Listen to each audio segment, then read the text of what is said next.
Buddy, a golden retriever with a boundless love for adventure, was trotting ahead of his best friend.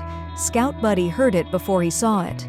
The sharp screech of tires, the deafening crunch of metal, and then silence.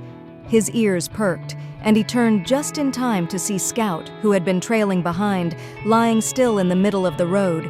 Scout's small body was crumpled, his chest rising and falling with labored breaths. The car that struck him was gone.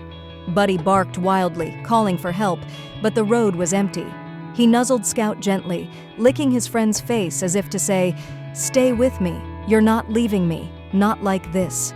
Buddy stood frozen, his mind racing. He couldn't drag Scout home. It was too far. He barked again, louder this time, but there was no one around. That's when he noticed the old farmhouse just beyond the trees, its porch light flickering weakly in the distance. With one last glance at Scout, Buddy took off toward the house, running faster than he ever had before. Reaching the porch, Buddy jumped up, scratching at the door and barking frantically. Inside, a middle-aged man named Tom sat sipping his coffee. He frowned, startled by the noise.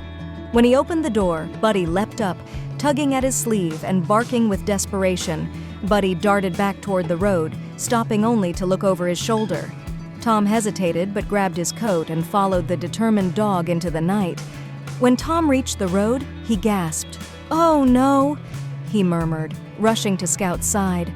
Buddy whined, circling nervously as Tom knelt beside the injured dog. Scout's breathing was faint, his life slipping away with each shallow inhale. Tom's hands trembled as he pulled out his phone to call for help, but there was no signal this far out. Buddy stood still for a moment, staring at Scout, and then something extraordinary happened. He lowered his head to his friend's chest, closing his eyes as if in deep concentration. A strange warmth seemed to radiate from Buddy's golden fur, and a faint, ethereal glow enveloped him.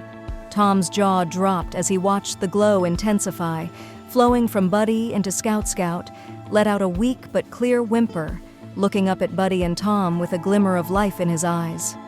That night, as Scout rested on a soft blanket and Buddy lay protectively beside him, Tom couldn't shake the feeling that he had witnessed a miracle.